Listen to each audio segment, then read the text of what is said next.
Saudara-saudari yang terkasih, selamat pagi berkah dalam. Sudah kita memberi senyum hari ini, Jumat 11 November 2022.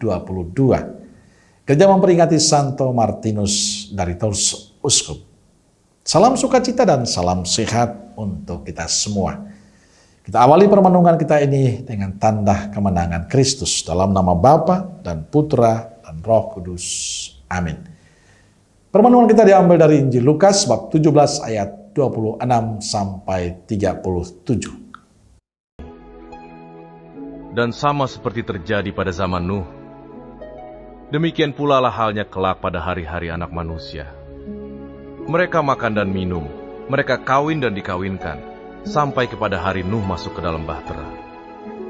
Lalu datanglah air bah dan membinasakan mereka semua. Demikian juga seperti yang terjadi di zaman Lot. Mereka makan dan minum, mereka membeli dan menjual, mereka menanam dan membangun. Tetapi pada hari Lot pergi keluar dari Sodom, turunlah hujan api dan hujan belerang dari langit, dan membinasakan mereka semua. Demikianlah halnya kelak, pada hari di mana Anak Manusia menyatakan dirinya. Barang siapa pada hari itu sedang di peranginan di atas rumah, dan barang-barangnya ada di dalam rumah, janganlah ia turun untuk mengambilnya.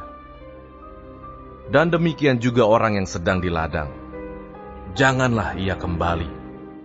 Ingatlah akan istri Lot. Barang siapa berusaha memelihara nyawanya, ia akan kehilangan nyawanya.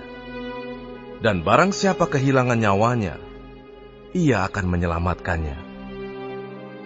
Aku berkata kepadamu, pada malam itu, ada dua orang di atas satu tempat tidur.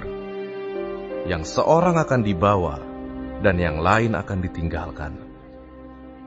Ada dua orang perempuan bersama-sama mengilang. Yang seorang akan dibawa, dan yang lain akan ditinggalkan. Kalau ada dua orang di ladang, yang seorang akan dibawa, dan yang lain akan ditinggalkan. Kata mereka kepada Yesus, "Di mana Tuhan?" Katanya kepada mereka, "Di mana ada mayat, di situ berkerumun burung nasar." Tema permenungan kita hari ini, sikap siap sedia. Saudara kalau terkasih, hari ini gereja memperingati Santo Martinus, Uskup. Ia lahir di Hungaria tahun 335, orang tuanya belum mengenal Tuhan.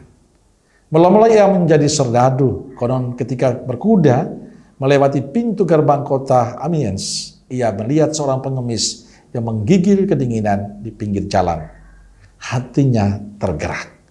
Ia membuka mantulnya, membagi dua mantul itu, dan dengan pedangnya, lalu memberikan separuh mantulnya kepada pengemis itu. Dalam perjalanan waktu, Martinus dibaptis dan ia berhenti dari dinas militer dan mendirikan biarah di Perancis. Ia hidup sebagai seorang rahib, ia mendampingi para imamnya dan mengutus mereka menjadi misionaris untuk mendampingi orang-orang miskin. Saudaraku terkasih, Injil hari ini menegaskan pesan Yesus untuk para murid tentang kedatangannya. Saat itu tidak ada yang tahu kapan, di mana dan bagaimana. Yesus sendiri juga tidak mengatakan dengan jelas kapan waktunya. Waktu kedatangan Anak Manusia tidak penting. Yang terpenting kita siap sedia. Selalu waspada dan berjaga-jaga. Karenanya ia memberikan gambaran pada para murid tentang Nabi Nuh yang sudah memperingati umat beriman, tapi mereka tidak menghiraukan. Sedangkan Nabi Nuh dan keluarga mempersiapkan dengan baik. Nabi Nuh dan keluarga selamat, sedangkan mereka yang tidak menghiraukan nasihat Nabi Nuh binasa. Inilah sikap berjaga-jaga yang dikatakan dalam Perjanjian Lama. Hari ini ia memberi pesan yang jelas, siap, sedia, dan berjaga-jaga. Kita tidak pernah tahu kapan Tuhan menghendaki kita kembali kepadanya. Tapi yang pasti kita akan kembali kepada Tuhan. Cuma waktunya yang tidak kita tahu. Saudaraku terkasih, saya selalu mengatakan pada umat seperti ini, hendaknya hari ini adalah hari terakhir dalam hidupmu. Hendaknya kita menjadikan setiap hari sebagai hari terakhir hidup kita. Sehingga tutur kata kita, perbuatan kita, cara hidup kita, sikap kita selalu baik dan benar. Sehingga pada Tuhan datang menghendaki kita siap menyambutnya. Santo Martinus yang kita kenangkan hari ini memaknai persiapannya dengan terus berbagi kasih dan menjadi pertapa. Dia terus mendekatkan diri dengan Tuhan dalam doa-doanya dan terus mengutus para imamnya untuk berbagi kasih kepada yang menderita. Ia melakukan cara hidup yang baik sebagai persiapan untuk menyambut kedatangan Tuhan. Lalu bagaimana cara kita mempersiapkan diri untuk menyambut saat akhir hidup kita? Tidak ada cara lain selain mendekatkan diri dengan Tuhan dan menjadi orang baik dan benar dalam hidup. Amin. Semoga Allah yang Maha Kasih memberkati saudaraku sekalian, Bapa, Putra, dan Roh Kudus. Amin. Keluarga Kudus Nazaret, doakanlah kami. Amin. Berkah dalam.